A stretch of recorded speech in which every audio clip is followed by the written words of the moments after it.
Alfarisi binti Kosen, terdakwa demo Agustus di Surabaya meninggal di Rutan Medaeng, Surabaya pada 30 Desember 2025. Pria 21 tahun itu dinyatakan meninggal pukul 6 pagi diduga karena gagal pernafasan.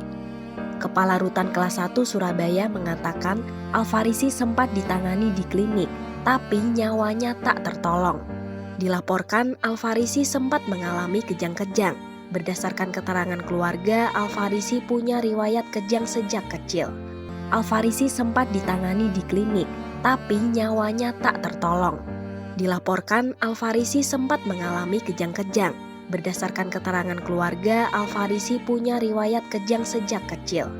Alfarisi adalah yatim piatu yang hidup bersama kakaknya. Halo semuanya. Hari ini kita bahas satu peristiwa yang mengguncang pandangan masyarakat sipil dan aktivis demokrasi di Indonesia. Seorang pemuda bernama Alfarisi bin Rikosen umur 21 tahun meninggal dunia dalam tahanan Rutan Kelas 1 Medaeng, Surabaya pada 30 Desember 2025 saat masih berstatus terdakwa sebuah kasus demonstrasi Agustus-September 2025. Alfarisi ditangkap pada 9 September 2025 setelah tergabung dalam aksi unjuk rasa yang berujung konfrontasi. Ia kemudian ditahan dan dijadwalkan menjalani proses hukum hingga tahap penuntutan awal Januari 2026. Karena berada di bawah penguasaan penuh negara, publik kemudian mempertanyakan proses penahanan dan pemenuhan hak dasar tahanan. Sepanjang masa tahanan, berat badan Alfarisi dilaporkan turun drastis sekitar 30 hingga 40 kg sebelum akhirnya ia meninggal di rutan.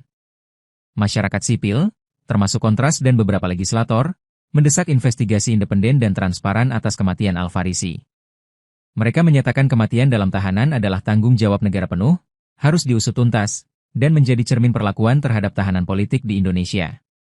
Secara hukum, tahanan memiliki hak-hak dasar yang dilindungi, termasuk hak atas pelayanan kesehatan selama masa penahanan tercantum dalam Pasal 14-15 UU Nomor Desember 1995 tentang Pemasyarakatan. Larangan perlakuan sewenang-wenang terhadap tahanan. Kematian seorang terdakwa sebelum proses hukum selesai juga berarti proses pidana dihentikan secara hukum karena terdakwa telah meninggal dunia. Kasus Alfarisi membuka diskusi penting tentang pemenuhan hak warga negara selama di tahanan, terutama mereka yang ditangkap dalam konteks kebebasan berekspresi dan demokrasi. Bagi banyak aktivis, ini bukan sekadar tragedi individu, tetapi cerminan perlindungan hak asasi yang harus dijaga oleh negara. Tulis pendapatmu di kolom komentar.